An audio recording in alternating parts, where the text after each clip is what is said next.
Hello students, good morning. I am Subhrajyoti and today I am going to teach you a very important topic of geography, that is wind. तो आज हम wind के बारे में पढ़ेंगे। अगर हम विंड की बात करें तो इंडियन क्लाइमेट को समझने के लिए, ग्लोबल क्लाइमेट को समझने के लिए ये विंड एक बहुत ही इंपॉर्टेंट फैक्टर होता है, एक बहुत ही इंपॉर्टेंट टॉपिक है जिससे आप क्लाइमेटोलॉजी को अच्छे से समझ सकते हो। अगर मैं विंड की बात करूं तो विंड एंड टेम्परेचर, ये दो फैक्टर्स जो होते हैं ना, वो हमारे क्लाइमेट को सबसे ज्यादा इफेक्ट करते हैं। तो आज हम बहुत ही बेसिक से इसके बारे में स्टार्ट करेंगे और इसकी पढ़ाई करेंगे आगे जाके। देखो, अगर मैं विंड की बात करूं तो विंड को हम हिंदी में बोलते हैं, या तो इसे हम पवन कह सकते हैं या तो इसे हम वायु वायु कह सकते हैं। याद रखना, या तो इसे हम पवन कहेंगे या फिर इसे हम क्या कहेंगे, वायु कहेंगे। दूसरी बात, कई लोगों के मन में ये क्वेश्चन आ सकता है कि क्या सर एयर और विंड एक ही चीज होती है? तो नहीं बच्चों, देखो, अगर मैं बात एयर की करूं तो air is just a mixture of gas. Air क्या होता है? It is just a mixture of gases, dust particles and you can से वाटर वेपर एक्सेट्रा। यानी अगर मैं एयर की बात करूं तो air is just a mixture of gases, it is mixture of gases, dust particles and water vapour. लेकिन अगर मैं विंड की बात करूं, अगर विंड के डेफिनेशन की बात करें, अगर वायु की, पवन के हम डेफिनेशन की बात करें तो यू कैन से moving air is called wind. ध्यान से समझना इसको बच्चों, moving air is called wind.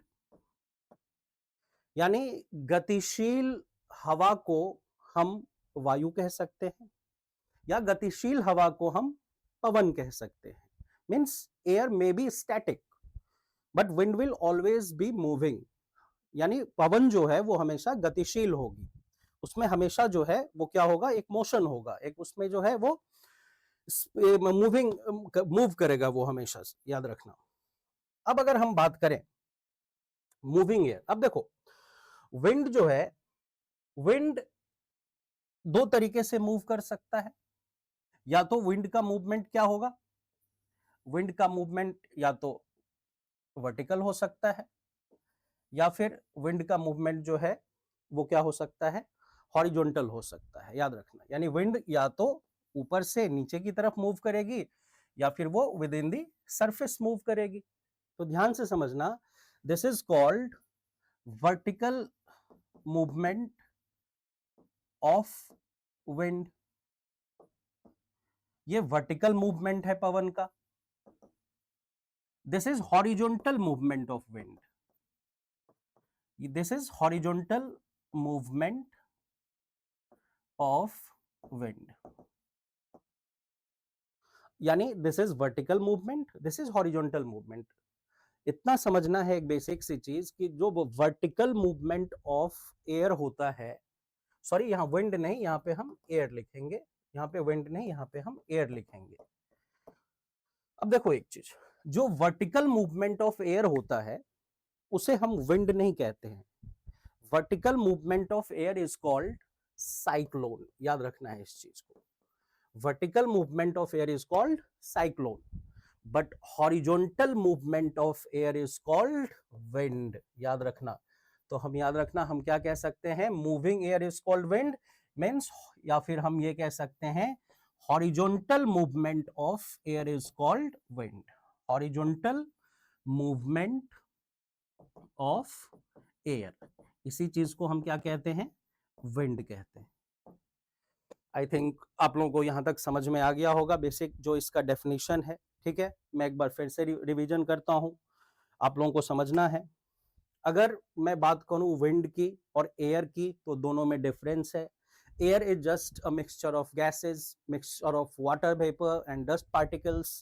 But अगर हम विंड की बात करें तो अगर मूविंग एयर होगा तो ही उसे हम विंड कहेंगे। एयर में भी स्टैटिक एयर जो है वो हवा जो है वो स्थिर भी हो सकता है, लेकिन पवन हमेशा जो होगा वो गतिशील होगा। इस चीज को समझना है। दूसरी बात, अब एयर के दो मूवमेंट हो सकते हैं, या तो उसका वर्टिकल मूवमेंट होगा या तो उसका हॉरिजॉन्टल मूवमेंट होगा। अगर वर्टिकल मूवमेंट होगा तो उसे हम साइक्लोन कहेंगे, एंटी साइक्लोन कहेंगे, जिसे हम तूफान कहते हैं, चक्रवात कहते हैं। और अगर हॉरिजॉन्टल मूवमेंट ऑफ एयर होगा तो उसे हम क्या कहेंगे, उसे हम क्या कहेंगे, उसे हम विंड कहेंगे। इस चीज को समझना है आपको, ठीक है। अब जरा ध्यान से देखो, अगर हम बात करें कि अब मैं इसको इरेज करता हूं यहां से,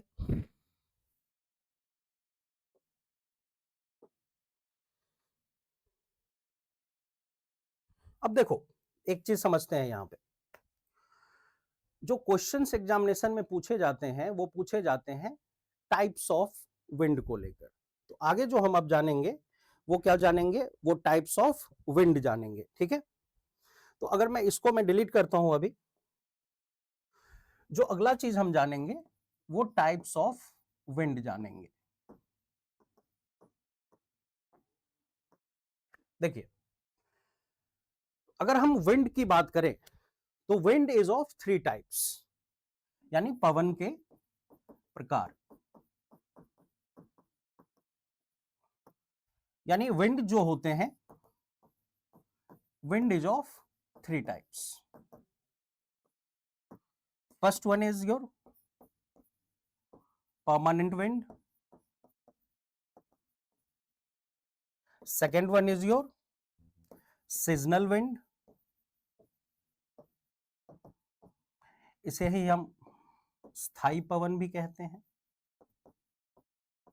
इसे हम स्थायी पवन भी कहते हैं। सीजनल विंड को हम मौसमी पवन भी कहते हैं। और एक तीसरे प्रकार का विंड जो होता है वो होता है लोकल विंड। एक तीसरे प्रकार का विंड जो होता है वो क्या होता है, लोकल विंड, ठीक है। तो लोकल विंड यानी स्थानीय पवन, लोकल विंड को हम क्या कहेंगे, स्थानीय पवन, या फिर इसे हम क्षेत्रीय पवन भी कह सकते हैं। तो वी कैन से कि wind is of three types, पवन तीन प्रकार के होते हैं, permanent wind, seasonal wind and you can say local wind, ठीक है। आई थिंक समझ में आ रहा होगा आप लोगों को।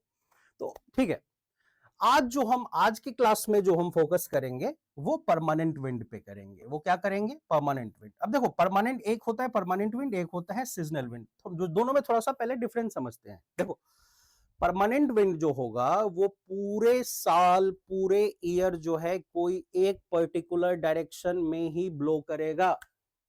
यानी permanent wind never change its direction.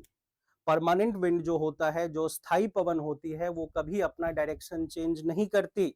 वो पूरे पूरे ईयर जो है, पूरे साल जो है एक पर्टिकुलर डायरेक्शन में ब्लो करती रहती है। जबकि सीजनल विंड जो होता है, जो मौसमी पवन होता है, वो जैसे ही सीजन चेंज होता है वो अपना डायरेक्शन चेंज कर लेती है। अगर गर्मी है तो उसका कोई अलग डायरेक्शन होगा, अगर सर्दी का मौसम है तो वो अपना डायरेक्शन फिर बदल लेगा। जैसे हमारे कंट्री में अगर आपसे कोई क्वेश्चन पूछे कि इंडिया के क्लाइमेट को अगर एक लाइन में आपको बताना है कि India has which type of climate, तो आप क्या बताओगे। अगर एक लाइन में, अगर एक पंक्ति में आपको बताना हो कि इंडिया का क्लाइमेट किस प्रकार का है, वो कौन सा फैक्टर है जो इंडिया के क्लाइमेट को सबसे ज्यादा इफेक्ट करता है, तो हम ये बताएंगे कि India has tropical monsoon climate. यानी भारत की जलवायु जो है वो उष्णकटिबंधीय मॉनसूनी जलवायु है। यानी क्योंकि हम ट्रॉपिकल जोन में हैं, इसीलिए ट्रॉपिकल क्लाइमेट है हमारा। और मॉनसून एक फैक्टर है जो कि हमारे इंडिया के क्लाइमेट को, और सिर्फ इंडिया ही नहीं, पूरे सब कॉन्टिनेंट के क्लाइमेट को सबसे ज्यादा इफेक्ट करता है, वो है मॉनसून। और इसीलिए मॉनसून टाइप ऑफ क्लाइमेट जो है वो हमारे इंडिया में, यानी इंडिया के क्लाइमेट को जो सबसे ज्यादा एक फैक्टर इफेक्ट करता है वो है मॉनसून। मॉनसून के बारे में ध्यान रखना है आपको कि मॉनसून जो है वो एक तरह का क्या है, सीजनल विंड है। मॉनसून एक तरह का क्या है, सीजनल विंड है। अब इसको मैं एक छोटा सा एग्जांपल से समझाता हूं, इसको समझने की कोशिश करना। सपोज करो कि ये इंडिया है, ठीक है। सपोज करो कि ये इंडिया का एक छोटा सा मैप है, ठीक है। अगर मैं बात करूं, अभी हम सबसे पहले बात कर लेते हैं, देखो यहां पे अगर मैं बात करूं तो सपोज करते हैं कि इंडिया में अभी समर सीजन चल रहा है। क्या चल रहा है? समर का सीजन चल रहा है। तो विंड का क्या डायरेक्शन होगा, मॉनसून का क्या डायरेक्शन होगा? तो एक छोटी सी मैं चीज बताता हूं बस मॉनसून के बारे में, और उससे पहले आपको एक चीज ये ध्यान रखना है कि what is the relation between temperature and pressure. क्यों क्यों ध्यान रखना है ये? क्योंकि wind always blow from high pressure zone to low pressure zone, यानी जो पवन होती है वो हमेशा उच्च दबाव वाले क्षेत्र से निम्न दबाव वाले क्षेत्र की ओर ही बहती है। ये क्या बात हुई, ये क्या हमने बता दिया? अब जरा ध्यान से बहुत ही बेसिक चीज समझो। देखो, सब एक चीज जो बेसिक आपको ये समझना है कि जो टेम्परेचर होता है और प्रेशर होता है उसमें क्या रिलेशनशिप है? Temperature is inversely proportional to pressure. Temperature जो होता है वो किसके इनवर्सली प्रोपोर्शनल होता है? वो प्रेशर के इनवर्सली प्रोपोर्शनल होता है। इसका मतलब क्या हुआ कि if temperature is high, atmospheric pressure will be low, and if temperature is low, atmospheric pressure will be high. इसका मतलब क्या हुआ कि अगर किसी जगह का तापमान कम होगा तो एटमॉस्फेरिक प्रेशर वहां का ज्यादा होगा, एंड वाइस वर्सा। और अगर किसी जगह का टेम्परेचर अगर ज्यादा होगा तो एटमॉस्फेरिक प्रेशर वहां का क्या हो जाएगा? कम हो जाएगा। जैसे एक बहुत ही सिंपल सी, अब ये ऐसा क्यों होता है तो जरा इसको जरा समझते हैं। देखो, सपोज कर लो कि हाई टेम्परेचर है, समर सीजन है इंडिया में, ठीक है। अब समर सीजन में क्या होगा कि गर्मी की वजह से, हाई टेम्परेचर की वजह से क्या होगा कि जो एयर है, जो हमारे एटमॉस्फेयर में जो एयर है वो क्या हो जाएगा? वो वार्म हो जाएगा, वो गर्म हो जाएगा। और एक चीज ध्यान रखना है बच्चों आपको कि जो गर्म हवा होती है उसकी खासियत होती है कि वो हवा हल्की होती है, यानी वार्म एयर जो होता है वो लाइटर होता है। Warm air is lighter and it always ascend. मतलब क्या हुआ कि जो गर्म हवा होती है वो हल्की होती है, और हल्के होने की वजह से वो हमेशा, उसकी प्रवृत्ति होती है, उसका नेचर होता है कि वो हवा हमेशा ऊपर की तरफ उठेगी, यानी गर्म हवा हल्की होगी और गर्म हवा हमेशा किधर की तरफ उठेगी? ऊपर की तरफ उठेगी। और अगर हवा ठंडी होगी, जैसे मान लो सर्दी का मौसम है, मान लो कि काफी कोल्ड सीजन है, उस समय हवा क्या होगा? हवा ठंडी हो जाएगी। और ठंडी हवा जो होता है, यानी जो कोल्ड एयर होता है, वो भारी हो जाता है। कोल्ड एयर क्या होता है? भारी होता है, यानी cold air is heavier and it always descend. याद रखना है दो चीजों को बस ध्यान में, बहुत ही इंटरेस्टिंग टॉपिक है और पूरे क्लाइमेट को समझने में ये आपको काफी हेल्प करेगा। क्या मैंने बताया कि वार्म एयर यानी जो गर्म पवन होती है, जो गर्म हवा होती है, गर्म हवा हल्की होती है और हल्की हवा हमेशा ऊपर की तरफ उठती है। अब और उसका ठीक उल्टा जो ठंडी हवा होती है, ठंडी हवा भारी होती है, उसमें वजन होता है और उसकी वजह से वो हमेशा नीचे की तरफ आती है। किधर की तरफ आती है वो बच्चों? नीचे की तरफ आती है। अब देखो इसको प्रैक्टिकल लाइफ से समझते हैं, डे टू डे लाइफ से। आप गौर करते होंगे कभी कभार गर्मी के मौसम में, अब क्योंकि आ रहा है अब गर्मी का मौसम, अब जो है वो हमारा लू वाला सीजन आएगा। और लू की मैंने बात की तो लू is a type of local wind, बाद में हम पढ़ेंगे उसको। हमारे इंडियन सब कॉन्टिनेंट का, हमारे साउथ ईस्ट एशिया का जो लोकल विंड है वो क्या है? वो आपका लू है। गर्मी में कभी कभार देखते होगे काफी गर्मी लगती है, काफी पसीना आता है, और जब आप बाहर निकलते होगे ना तो देखते होगे बाहर एक पत्ता भी नहीं हिल रहा होता है, बिल्कुल भी हवा नहीं चल रही होती है और काफी गर्मी लग रही होती है हमें। कभी सोचो ऐसा क्यों होता है? ऐसा इसलिए होता है क्योंकि हाई टेम्परेचर की वजह से, गर्मी ज्यादा की वजह से, उच्च तापमान की वजह से हवा गर्म हो चुकी है हमारे वातावरण की, और वो सारी हवा ऊपर वातावरण में जा चुकी है। इसीलिए हमारे अर्थ सरफेस के आसपास जो है वो हवा बिल्कुल भी नहीं चल रही होती। और यही तुम ठीक उलट इसके ठंड के मौसम में गौर करते होगे कि कभी कभार देखना 2 मिनट के लिए 2 सेकंड के लिए अगर तुम अपने बिस्तर से उठोगे, सारा बिस्तर तुम्हारा ठंडा हो जाएगा, सारा फर्श तुम्हारा ठंडा हो जाएगा, जहां बैठोगे ठंडी लगेगी, सारा कुछ ठंडा ठंडा लगेगा। क्यों? क्योंकि उस समय हवा जो है वो ठंडी है, वो भारी हो चुकी है, और सारी ठंडी हवा जो है वो अर्थ सरफेस की तरफ डिसेंड करती है, नीचे की तरफ आती है, जिससे कि हमें सारा कुछ जो है वो क्या महसूस होता है, वो ठंडा महसूस होता है।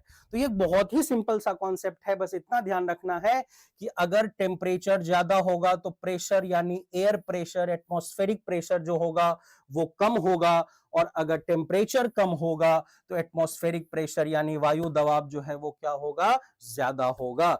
यानी टेम्परेचर यानी तापमान और एटमॉस्फेरिक प्रेशर यानी वायु दबाव, इस दोनों में इनवर्सली प्रोपोर्शनल, इनवर्स प्रोपोर्शनल वाला रिश्ता होता है।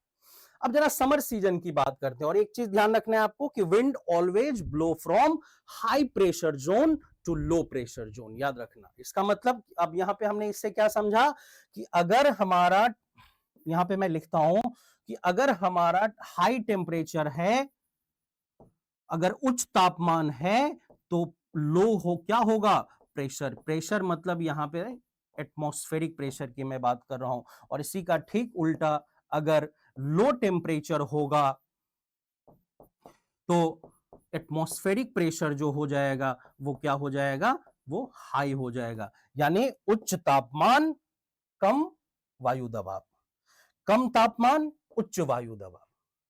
अब इस और दूसरी चीज क्या, ये तो ये चीज आपको ध्यान रखना है समझने के लिए। दूसरी चीज आपको क्या ध्यान रखनी है, दूसरी चीज आपको यह ध्यान रखनी है कि wind always blow from high pressure zone to low pressure zone, ठीक है ना।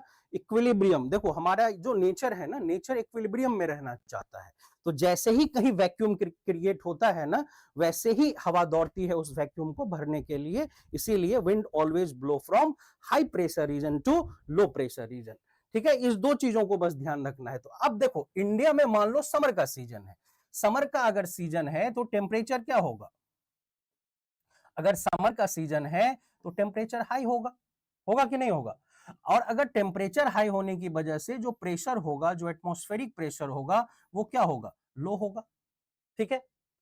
इसी का, और तुम्हें ये पता है कि ये जो हमारा पेनिनसुला वाला पार्ट है, यानी ये जो हमारा प्रायद्वीपीय हिस्सा है भारत का, जो कि 3 डायरेक्शंस में, 3 तरफ से पानी से घिरा हुआ है। इधर हमारा अरेबियन सी है, अरब सागर है, इधर हमारा बे ऑफ बंगाल है, और इधर हमारा इंडियन ओशियन है। और याद रखना कि ठीक इसके उलट जो एटमॉस्फेरिक कंडीशन होता है वो वाटर की तरफ, ओशियन की तरफ होता है। अब कहोगे सर ऐसा क्यों होता है, ऐसा इसलिए होता है बच्चों क्योंकि जो स्पेसिफिक हीट कैपेसिटी होती है वो लैंड की और जो वाटर होती है उसकी अलग अलग होती है। इसीलिए क्या होता है, there is differential heating of earth and water. यानी आप गौर करते होंगे कि पानी जो होता है ना, वो पानी जल्दी गर्म भी, सॉरी, पानी को गर्म होने में भी समय लगता है और वो पानी को ठंडा होने में भी समय लगता है। लेकिन जो लैंड होता है, जो जमीन होती है, जो लैंड का हिस्सा होता है, वो जल्दी गर्म भी हो जाता है और वो जल्दी ठंडा भी हो जाता है। तो there is differential heating of the earth and the water. इसकी वजह से टेम्परेचर और प्रेशर का एक डिफरेंस क्रिएट होता है इंडिया और उसके नेबरिंग वाटर बॉडीज में, जिसकी वजह से जो है सारा मॉनसून का फिनोमेना जो है वो जो बनता है। अब जरा, अब यहाँ टेम्परेचर है तो इसका ठीक उल्टा टेम्परेचर क्या हो, यहाँ पे क्या होगा, टेम्परेचर लो होगा, क्योंकि आपको पता है कि पानी को गर्म होने में थोड़ा समय लगता है। तो इसके कंपैरिजन में हमेशा हम कंपैरेटिव देखेंगे, रिलेटिव देखेंगे, ध्यान रखना। एब्सोल्यूट टर्म में कभी भी हम क्लाइमेटोलॉजी में चीजों को नहीं देखेंगे, हमेशा रिलेटिव फैक्टर्स में देखेंगे। तो इसके कंपैरिजन में जो है, लैंड के कंपैरिजन में जो है, यहाँ इंडिया के नेबर में, चाहे इधर की बात करें, इधर की बात करें, इधर की बात करें, टेम्परेचर कम होगा और प्रेशर जो है वो क्या हो जाएगा, इसकी वजह से हाई हो जाएगा। आगे बात समझ में। तो एक चीज यहाँ पे आपको ध्यान रखना है, मैंने क्या बताया था, wind always blow from high pressure region to low pressure region. अब बताओ बच्चों, हाई प्रेशर रीजन कहाँ है, ओशियन की तरफ। लो प्रेशर कहाँ है, इधर की तरफ। ऐसे ही जो है ध्यान रखना। चलो मैं इस चीज को थोड़ा सा इधर समझाता हूं। मैं इस चीज को थोड़ा सा ये वाला पार्ट हटा देते हैं। मैं आपको यहाँ पे समझाता हूं। क्योंकि इधर से ही हमारा जो है इसके इधर क्या हो जाएगा, टेम्परेचर लो हो जाएगा, तो प्रेशर क्या हो जाएगा, हाई हो जाएगा, क्योंकि इधर से ही हमारा मानसून एंटर करता है, अरेबियन सी की तरफ से एंटर करता है, तो इस चीज को समझना है। Wind always blow from high pressure, इस डायरेक्शन में विंड ब्लो करेगी और इसी के वजह से गर्मी के मौसम में विंड मानसून जो है वो हमारे इंडिया में एंटर कर जाती है। यही कारण है कि मानसून जो है वो हमारे इंडिया में एंटर कर जाती है। और ठीक इसका उल्टा कंडीशन लगा लो ठंडी के मौसम में, यहाँ क्या हो जाएगा, टेम्परेचर कम हो जाएगा, उसके कंपैरिजन में यहाँ का टेम्परेचर हाई होगा due to differential heating of earth and water, due to difference in specific heat capacity of solid and liquid. आ रही बात समझ में? तो इन सब चीजों की वजह से यहाँ का टेम्परेचर हाई होगा, यहाँ का टेम्परेचर क्या हो जाएगा, लो हो जाएगा। तो फिर अगर कोल्ड सीजन आ जाएगा, अगर विंटर सीजन आ जाएगा, तो ठीक जो है जो जो मानसून इधर की ओर जा रही थी, वही मानसून जो है वो इंडिया से निकल के किधर की ओर आ जाएगी, इधर की ओर जाने लगेगी। तो याद रखना, यही जो होता है उसी को हम कहते हैं। अब देखो सीजन बदला, समर के सीजन में जो है गर्मी के मौसम में इधर की ओर ब्लो कर रहा था, और ठंडी के मौसम में इसने अपना डायरेक्शन चेंज कर लिया और ये इधर की ओर ब्लो करने लगा। तो सीजन के बदलने से इसने अपना डायरेक्शन चेंज कर लिया, इसीलिए इसको सीजनल विंड कहते हैं। और हर एक कंट्री का अपना जो है वो लोकल विंड होता है। जैसे इंडिया का लोकल विंड है, और लोकल विंड जो होते हैं वो या तो वार्म विंड होगा या फिर कोल्ड विंड होगा। जैसे इंडिया का जो लोकल विंड है, इंडियन सब कॉन्टिनेंट का जो लोकल विंड है वो लू है, और लू एक क्या होता है, वार्म ड्राई एयर होता है। ऐसे ही फ्रांस में जाओगे तो फ्रांस में एक कोल्ड, वहां की एक ड्राई एयर ब्लो करती है फ्रांस के आसपास, पेरिस के आसपास, जिसे हम मिस्ट्रल कहते हैं। ऐसे ही सहारा डेजर्ट की तरफ जाओगे तो वहां पे हैरमटन हो गया, सिरोको हो गया, ये सब सहारा डेजर्ट में बहने वाली लोकल विंड है। ऐसे ही, और ये याद रखना बहुत इंपॉर्टेंट टॉपिक है, यहाँ से एग्जामिनेशन में, एसएससी के एग्जामिनेशन में या फिर एनडीए के एग्जामिनेशन में, सीडीएस के एग्जामिनेशन में, जो भी जनरल कॉम्पिटिटिव एग्जाम्स होते हैं, इस टॉपिक से भर भर के क्वेश्चंस पूछे जाते हैं। तो आपको ये टॉपिक एकदम अच्छे से तैयारी करनी है, इसमें कोई भी आपको दिक्कत नहीं होनी चाहिए, इसे अच्छे से पढ़नी है, ठीक है। तो देखो अभी तक हमने समझा कि विंड होता क्या है, विंड का डेफिनेशन क्या होता है, विंड एयर से अलग कैसे होता है। तो ध्यान रखना, air is just a mixture of gases, dust particles and water vapour. तो फिर विंड क्या होता है, यानी पवन क्या होता है, तो पवन यानी विंड क्या होता है, moving air is called wind, याद रखना है। यानी गतिशील हवा को हम क्या कह सकते हैं, वायु कह सकते हैं या फिर पवन कह सकते हैं। अब कहोगे सर अब तो हवा तो दो तरीके से चलती है, एक वर्टिकल मूवमेंट होता है हवा का, एक हॉरिजॉन्टल मूवमेंट होता है हवा का। हाँ बिल्कुल होता है बच्चे, वो वर्टिकल मूवमेंट होता है यानी ऐसे भी हवा चल सकती है, हॉरिजॉन्टल मूवमेंट होता है यानी ऐसे भी हवा चल सकती है। बस ये ध्यान रखना है कि जो वर्टिकल मूवमेंट ऑफ एयर होता है उसे हम साइक्लोन या एंटी साइक्लोन कहते हैं, जो हॉरिजॉन्टल मूवमेंट ऑफ एयर होता है उसे हम विंड कहते हैं। आप गौर करते होगे कि जब आप बाहर निकलते हो तो हवा आपके आगे या पीछे से लगती होगी, या तो फेस की तरफ लगती है हवा या फिर पीछे से पीठ की तरफ लगती है हवा।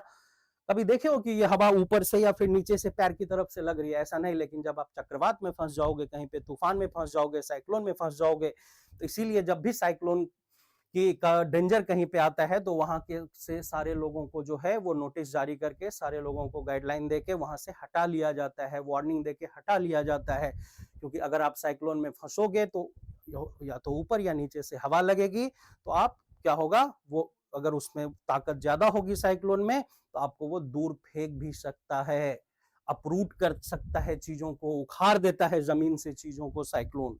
इसलिए बहुत ज्यादा बर्बादी होती है जब कहीं पे चक्रवात या अति चक्रवात आता है, ठीक है। तो आई थिंक आप लोगों को ये समझ में आया होगा, ये बहुत ही बेसिक चीज मैंने बताया है। और अब एक लास्ट में जो है वो मैं आज के क्लास के लिए बस लास्ट में मैं बस एक चीज और बताना चाहता हूं आप लोगों को कि जैसे विंड तीन टाइप का होता है, वैसे ये परमानेंट विंड भी जो होता है वो थ्री टाइप्स का होता है। ध्यान रखना, सबसे पहले हम परमानेंट विंड पढ़ेंगे। परमानेंट विंड यानी स्थाई पवन। परमानेंट विंड यानी क्या हम पढ़ेंगे, स्थाई पवन। स्थाई पवन भी जो होती है वो कितने प्रकार की होती है, थ्री टाइप्स की होती है, याद रखना। यानी पहला जो होता है उसे हम कहते हैं ट्रेड विंड, यानी व्यापारिक पवन।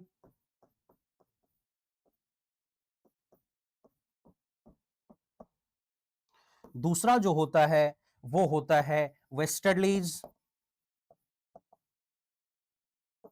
यानी पश्चिमी पवन, जिसे हम पछुआ हवा कहते हैं अपने लोकल भाषा में, पश्चिमी पवन, ये तो आप सबने सुना होगा, पछुआ हवा। और तीसरा जो होता है वो होता है ईस्टर्लीज। तीसरा क्या होता है? वो होता है ईस्टर्लीज, यानी पूर्वी पवन। यानी ये परमानेंट विंड है तीनों, ध्यान रखना है आपको। और तीनों के बारे में ध्यान ये रखना है कि ये तीनों तरह के विंड जो होते हैं वो अपना डायरेक्शन कभी नहीं चेंज करता। ये पूरे साल जो है अब वो बिना डायरेक्शन चेंज किए हुए एक यूनिफॉर्म डायरेक्शन में ये ब्लो करते रहता है। अब एक लास्ट में मैं बस 2 मिनट मैं टाइम लूंगा आप लोगों का, और 2 मिनट में मैं बस एक चीज आपको डायग्राम के थ्रू मैं दिखाना चाहूंगा कि कहां पे ये ब्लो करती है। तो देखो, अगर मैं डायग्राम बनाने की कोशिश करूं तो समझ लो ये हमारा छोटा सा ग्लोब है, ये हमारा इक्वेटर है, ये हमारा ट्रॉपिक ऑफ कैंसर है, और ये हमारा ट्रॉपिक ऑफ कैप्रिकॉर्न है। यानी this is your 0 degree latitude, this is your 23 half degree north latitude, this is your 23 half south latitude, this is your north pole and this is your south pole. ये 90 degree north हो गया, ये 90 degree south हो गया। अगर जिसे समझ में नहीं आ रहा हो तो कभी हम लैटिट्यूड और लॉन्गिट्यूड भी पढ़ लेंगे, ठीक है। आज थोड़ा विंड मैं समझाने जा रहा हूं। देखो, तो यहां पे एक चीज बस ध्यान रखना है कि ये हमारी भूमध्य रेखा है, इसे हम कहते हैं इक्वेटर यानी भूमध्य रेखा। इसे हम कहते हैं कर्क रेखा यानी ट्रॉपिक ऑफ कैंसर, और इसे हम कहते हैं, इस लाइन को हम कहते हैं मकर रेखा यानी ट्रॉपिक ऑफ कैप्रिकॉर्न। ये हो गया हमारा आर्कटिक सर्कल, और ये हो गया हमारा अंटार्कटिक सर्कल। ये हमारा आर्कटिक सर्कल हो गया 66 हाफ डिग्री नॉर्थ, और ये हो गया हमारा 66 हाफ डिग्री साउथ। यानी ये हो गया हमारा आर्कटिक सर्कल यानी आर्कटिक वृत्त, और ये हो गया हमारा अंटार्कटिक सर्कल यानी अंटार्कटिक वृत्त। तो बस मैं आज बस इतना बता के क्लास खत्म करूंगा, आगे की पढ़ाई हम इसके बाद करेंगे। कि ये जो जोन होता है ना, ट्रॉपिक ऑफ कैंसर से लेके ट्रॉपिक ऑफ कैप्रिकॉर्न यानी कर्क रेखा से लेके मकर रेखा के बीच का जो ये जोन होता है, इसे हम कहते हैं ट्रॉपिकल जोन। क्या कहते हैं इसको हम? इसे हम कहते हैं ट्रॉपिकल जोन। यानी ये जो हो गया हमारा, वो हो गया ट्रॉपिकल जोन, जिसे हम हिंदी में क्या कहते हैं बच्चे? जिसे हम हिंदी में कहते हैं उष्णकटिबंधीय क्षेत्र। इसी के साथ ये बीच का जो हुआ नॉर्दर्न हेमिस्फीयर में, और ये बीच का जो जगह हुआ सदर्न हेमिस्फीयर में, इसे हम बच्चे कहते हैं, ध्यान रखना, टेम्परेट जोन यानी शीतोष्ण क्षेत्र। इसे हम क्या कहते हैं? शीतोष्ण क्षेत्र। और ये जो हमारा हुआ नॉर्दर्न हेमिस्फीयर में, और ये जो हमारा हुआ सदर्न हेमिस्फीयर में, इसे हम कहते हैं पोलर जोन या फिर फ्रिजिड जोन इसे कहा जाता है। और याद रखना, इक्वेटर से जितने पोल की तरफ बढ़ते हैं वैसे ही टेम्परेचर कम होता चला जाता है। क्यों कम होता चला जाता है? क्योंकि सन का जो रे होता है वो धीरे धीरे इंक्लाइंड होता चला जाता है, स्लांट होता चला जाता है। इसको ध्यान रखना है। तो बस मैं इतना समझाना चाह रहा हूं आप लोगों को कि ट्रेड विंड जो है वो हेमिस्फीयर में, व्यापारिक पवन जो है वो दोनों हेमिस्फीयर में ट्रॉपिकल जोन में बहती है। क्यों बहती है, कैसे बहती है, क्या डायरेक्शन होता है, बाद में पढ़ेंगे। वेस्टर्ली जो होती है वो दोनों हेमिस्फीयर में, दोनों गोलार्ध में टेम्परेट जोन में बहती है। और ईस्टर्ली जो होती है यानी जो पूर्वी हवा होती है, जिसे हम पूर्वा हवा भी कहते हैं, वो दोनों हेमिस्फीयर में, दोनों गोलार्ध में पोलर जोन में बहती है। ये बर्फीली हवा भी इसे हम कहते हैं, काफी ठंडी और बर्फीली हवा ये होती है। तो ये चीज आपको समझनी है, ठीक है। तो आज की क्लास जो है हम यहीं पे समाप्त करते हैं। आई थिंक आपको समझ में आया होगा। यानी ये अगर ध्यान रखना है आपको कि ट्रेड विंड जो है वो ट्रॉपिकल जोन में हमेशा कहाँ बहेगी? कर्क रेखा से मकर रेखा के बीच पूरे साल किसी एक ही पर्टिकुलर डायरेक्शन में बहेगी। वेस्टर्ली जो है दोनों हेमिस्फीयर में टेम्परेट जोन में बहेगी, यानी नॉर्दर्न हेमिस्फीयर में उत्तरी गोलार्ध में आर्कटिक सर्कल, आर्कटिक वृत्त और कौन सा ट्रॉपिक ऑफ कैंसर के बीच बहेगी। और दक्षिणी गोलार्ध में यानी सदर्न हेमिस्फीयर में जो है वो ट्रॉपिक ऑफ कैप्रिकॉर्न और अंटार्कटिक सर्कल के बीच बहेगी। और उसी तरीके से जो पोलर रीजन होगा वहां पे दोनों हेमिस्फीयर में ईस्टर्लीज बहेगी। आई थिंक आपको समझ में आया होगा। थैंक यू बच्चों, बहुत बहुत धन्यवाद।